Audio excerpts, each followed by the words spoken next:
Hey YouTube family, what's up? This your boy Ray Mack. I know it's not Christmas and I know it's not Thanksgiving, but I'm hungry and I got to eat real good today, y'all. So I'm gonna share this here recipe with you. I got a whole turkey that I went and cut up, and I'm brining this here baby. So I'm adding some water to it, just enough to cover the chicken. I want to add some celery salt to this. We're gonna season up this here brining solution. And I'm telling you, if you follow these instructions, it's gonna be fantastic. I got some of this sage seasoning that I want to add to this as well. And I want you to continue to go until you say stop. I used to say till your ancestors say stop, so I can't say that no more. So I want you to go until you say stop. So I want to add some onion powder and some garlic powder to this here because we want to flavor this baby up. The next thing I want to add is some of this Uncle Steve Shake SPG seasoning. And I want to tell you something. If you want to find this here SPG seasoning from Uncle Steve Shake, it's going to be a link in the show more section for you guys to click on, and you can get you some. Trust and believe me. So I got some onions and some celery stalks that's roughly chopped, and I want to set some of these babies to the side as well. And I'm not going to add all of them, but I'm going to add this to the brine solution, and we talking about good flavor, y'all. Good flavor, good flavor, good flavor. So once that is done, I want to shake this baby up, and then we're going to go ahead and go to the next step. And what's the next step? You will see.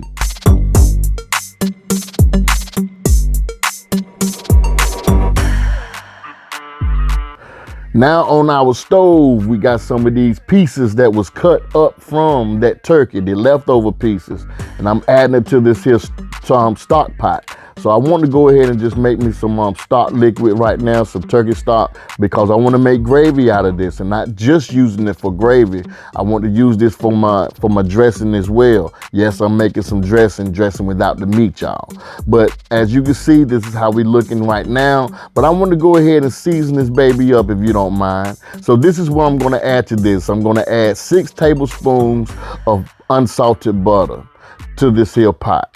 And along with that, I'm going to add the rest of the rough chopped onions and the celery. And then I'm going to add in some of this Spain Spices sweet basil seasoning. If you guys should know, I've been using Spain Spices for many years. And I'm going to leave a link below for you guys to check out Spain Spices seasonings. They have a great selection. Then I'm going to add in some of this here garlic powder. And I'm also going to add in some of my onion powder. And then I'm going to toss in some of this ground sage. And then I want to throw in some of this here McCormick's vegetable seasoning.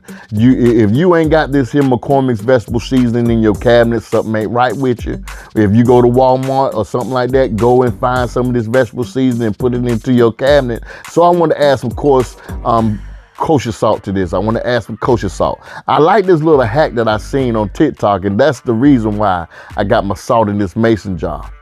So I got some black pepper that I'm gonna add to this. This is gonna flavor up our stock, and you got to try it, y'all. I'm telling you. So I want to cook this on medium-high heat for at least around about a good 45 minutes or up until about an hour, however long you choose. It don't matter.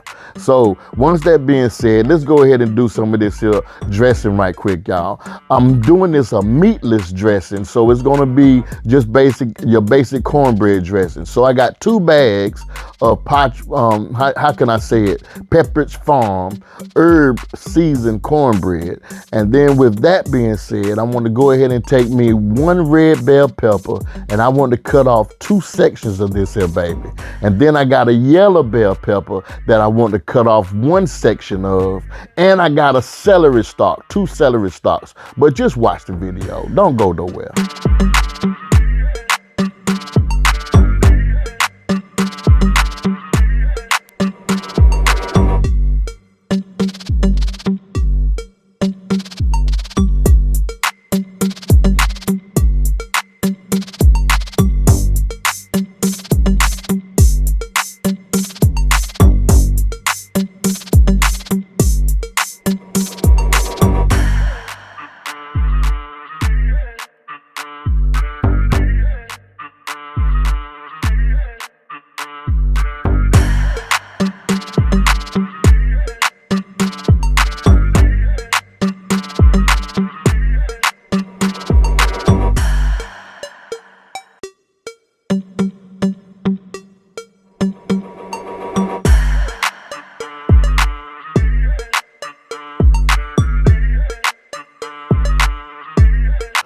All right, y'all, we're about to hit this here stove. I got me a skillet on top of the stove on medium-high heat, and I got some olive oil. And what I'm gonna do now, I wanna go ahead and take my veggies, the bell peppers and the celery, but next door, when I say next door, I'm talking about in that stock pot. I got some of those onions in there that I just want to take from out of there and throw it into this here pot as well, to this skillet. Why not go ahead and use what you got? I ain't got to cut up no more onions just because when I got some over here in this other pot lingering around. So anyway, we're gonna go ahead and just cook this on top of the stove and get our vegetables tender, because we're gonna add this to our dressing, to our cornbread dressing. Now what we're gonna do, we're gonna go ahead and season this baby up. So take 1 stick of unsalted butter. Yes, Lord. And then I want you to go ahead and take some of that black pepper. And then I want you to take some of that Uncle Steve Shakes Cajun seasoning and add it to this here baby. And then with that being said, I want you to take some of this onion powder, and you can't have onion powder without the garlic powder, so bring her on out. And then I want you to add that to the skillet. And then with that being said, go ahead and take some of that sweet basil, Spain spices, and mix everything together. Y'all, I'm telling you, I know it's not Christmas, I know it's not Thanksgiving, but it's so right. It's so right now. And it smells so good up in that there kitchen, y'all. Now I want you to go ahead and bring everything to a cook for around about a good 15 minutes until your meat get tender, your veggies get tender. Once your veggies get tender, take them off the stove. I want you to add it to your cornbread. Now I want you to take 1 egg and beat the egg, all right? So you can add this now like I'm gonna do it, or you can add it at the end. If you add it at the end, you can taste your mixture before adding the egg to see if you're gonna need more seasonings to it. But I'm adding mine right now, all right? So I'm going to mix the egg into that mixture with the cornbread and the bell peppers and the celery mixture. And then I want to mix everything together. So what I'm going to do is add 1 large family size of this here Hunt style turkey gravy into this here cornbread mix. And then I want to mix that up real good. So I'm gonna go to the pot, I'm gonna go to the stove and get me at least around about a couple cups of that there turkey stock. And I want to add it to this here too. Now you can when you add your stock to your cornbread mixture, you can make it as loose as you want it, or however you do it. You understand what I'm saying? I just wanted to add at least around about 4 cups to mine until I can get it to the consistency that I like. And as you can see in the video, how I like mine. I'm just saying, y'all. Some people like theirs real loose and runny or whatever the case. I just don't like mine runny.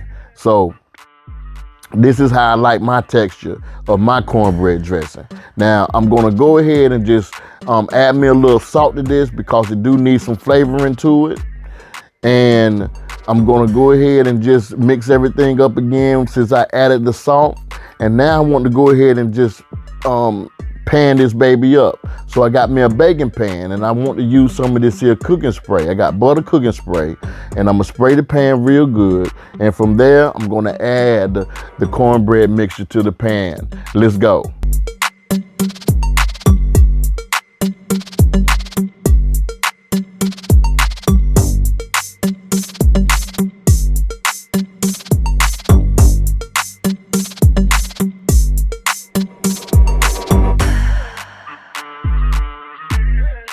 Now I just want to take a fork, y'all. I want to take a fork and just rough up the top of mine real quick. I just want to make it look all rustic, if you understand what I'm saying. I wanted to make it look rough. That's how I want the top of my dressing to be. So I got some of this Spain spices, spicy seasoning, and I want to sprinkle that on top as well. It's gonna give me more added flavor, and plus it's gonna add that nice little color texture to my cornbread dressing. Now with my stock, I want to go ahead and remove some of the pieces up out of here. I got the turkey necks, I got the back up in here.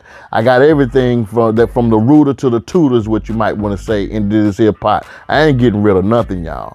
So I want to go ahead and prepare myself to make me some gravy. So I got a family style can of cream of chicken.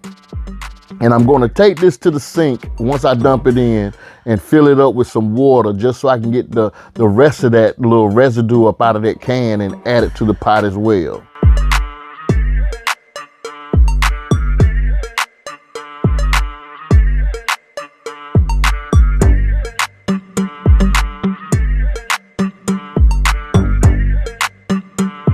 Now I just want to mix this up real good.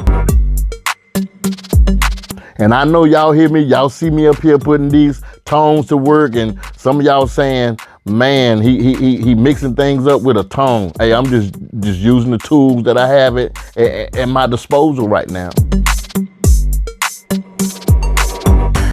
Now I want to take some of this turkey gravy, and if you can find that McCormick's turkey gravy, just add your McCormick's turkey gravy to the pot. And as you can see, I'm using my tongs once again, and I know I'm getting flack for this. I hear y'all, I hear you. So since I've heard you already, I'm gonna switch it on up and get me a whisk and do some business up in this here pot, boy, because them tongs giving me all kinds of trouble. So with that being said, I want to taste my gravy right now just to see if I need to add more seasonings to it. Taste it and see if you got to add more flavor to it. So I want to add more salt to this, okay? And then I want to add more onion powder to this. If you're gonna add onion powder, you might as well add his wife, and that's the garlic powder. Come on here.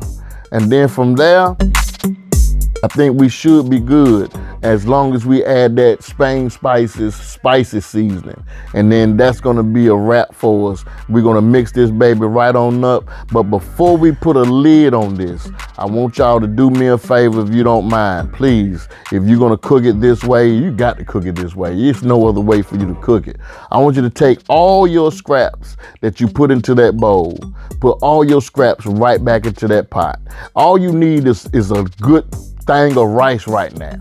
I'm telling you, once this is done, you can scoop up some of that gravy, man, and put in that daggone rice. Lord have mercy. And you can suck all the meat off of these scrap bones and you in heaven. And if you want, you can add rice to this here, you know what I'm saying, and build you up a pot of flavors, and somebody be in a world of trouble because they're gonna be on the couch sleep. So now I got me a roasting pan, and I want to take all of the veggies from that brine and put it right at the bottom, but I got a roasting rack that I want to lay my meat right on top of. So I'm gonna take my meat out of the brine solution, and I let it brine for at least around about a good 8 hours. Now, if you want yours to brine for about 24 hours or overnight, trust me, you're gonna have maximum amount of flavor. So I want to rest that meat right on top of that rack. But I'm gonna tell y'all something right now, man. Listen, the way that I got these babies cut up, I don't like cutting, we're frying up a whole turkey. I could cut my turkey up just like this right here and fry that baby. If y'all want to see me fry up a turkey, man, do me a favor and say, Ray, fry me the turkey. Just say, Ray, fry me the turkey, and I'll fry it up. If I can get 100 people to comment in the comment section saying, fry me the turkey, I'll fry turkey up just like this right here. I bet you that baby be busting. I bet you it'll be busting. There's no guarantee. I bet you it'll be busting. So I'm gonna definitely show you the turkey or fry you the turkey if you commented, and all I need is 100 people. So look at this here, y'all. Them turkey tenders, look how big they is. Man, I let these turkey tenders marinate for at least around about a good 2 days. And I fried these babies up, and they was phenomenal. Best turkey tenders I ever had in my whole life, because they was the only turkey tenders I ever had in my whole life. But I wish I could find a case of them babies. Good God Almighty, they were so good. So now I want to take some olive oil and just baste the skin of this here turkey up, and I want to go ahead and season it, okay? Once I baste it, I want to season it, and I'm going to use only 2 seasonings, and that's that Uncle Steve Shake Cajun, and then that Uncle Steve Shake salt, pepper, and garlic seasoning. And that's all I'm gonna use. I'm gonna do the other thing, I'm gonna season it up the other way on the other side. So don't go nowhere. Trust and believe me, this is gonna be quick. Don't go nowhere.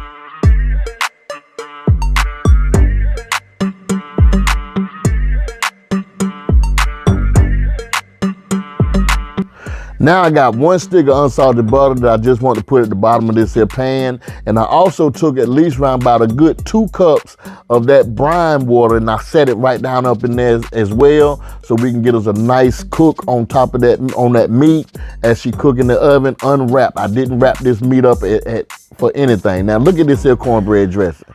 I let this sit in the oven at about 400 degrees, and I let this baby cook until it was nice and brown on top. You understand? Now I just want this meat, this cornbread dressing to set for a little while, because I wanted it to tighten up. Now this right here was so good, y'all. I'm not even gonna lie to y'all. This was good as a mug. And I love meat in my cornbread dressing, but at times you just don't want to go through all that just to fix the cornbread dressing. So this was definitely a good cornbread dressing. Would I do this again? You better believe it. You better believe it, I would. Shoot, good God Almighty. Now that gravy, look here. I got that roux flour mixture that I'm gonna add to this here, just to add a little bit more flavor. This is gonna give me that, it's gonna kick it right in the booty. Listen, if you really want to know how to make that cornbread, that roux flour, look in the iCart section below. Click on this iCart section. I'm gonna show you how I made the roux flour. Now, I love keeping this roux flour on hand because it's good for gravies, it's good for gumbos, it's good for Creole dishes, it's good for dirty rice, it's good for all kinds of gravies or whatever the case may be. And trust and believe me, it set this gravy off. Listen, I got to keep me a couple of containers of this. If I don't have it, my days ain't together. Listen, I'm trying to tell you. Now this gravy is good, but what I want to do is just give this gravy a nice little taste just to see where we are at it. Do I need to add more flavor to it or whatever the case may be? Taste your food to see if you have to add more seasonings to it. So with that being said, this is the roux flour that I'm talking about. As you can see, I got a little bit right here in this here mason jar. But hey, if this runs out, guess what?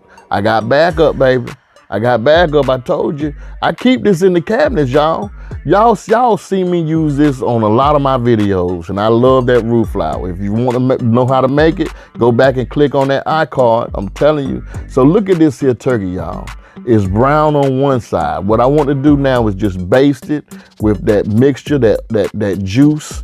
And then I want to flip it on the other side because the other side is going to be pale. I want to flip it on the other side and baste it. And then I want to throw it back into the oven until it come out brown. Once it's brown, your meat is done. You don't have to use no thermometer, poke no fork in it or nothing. Trust me. When the other side is brown, after you put it back in, it's going to be done. Your oven temperature need to be at 400 degrees. All you have to do is let one side get brown. Once that side get brown, you baste it, flip it over, and then you baste it again on the other side, throw it back into the oven until that side is brown, and baby, put that thing on the cutting board. You cut that baby up and you keep it right on moving.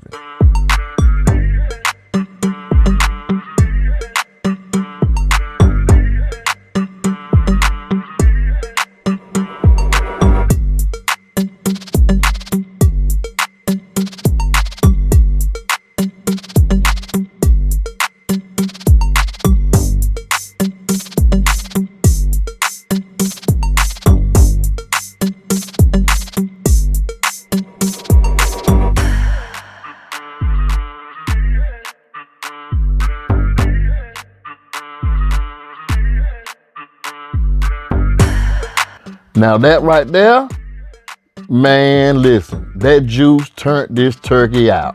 I swear to God, it turned that turkey out. Man, that flavor was packed in that juice. Every time you grab a piece of meat and you went to go either grab some of those onions and celery or dredge it through that meat, man, your tongue would do backflips and everything else. Trust and believe me, y'all. If you try this recipe, don't you throw away that daggone juice. You better save that juice and throw all that meat back in that juice and just have a ball of a time, because I thought I was going to save some of this for the next day, but this meat was gone within about a few hours. My kids came over and they ate that mug up, y'all, every last bit of it. But look, what I want to say is thank y'all so much for checking out Ray Mack's Kitchen and Grill. Do me a favor, hit that red button and subscribe to my YouTube channel. If you want to see more stuff like this, man, just comment below and tell me you want to see more good recipes, and I do my best to give you good recipes. Give this video a thumbs up. Follow me on Instagram, Facebook. You understand what I'm saying? Love and not hate. Love somebody. Peace.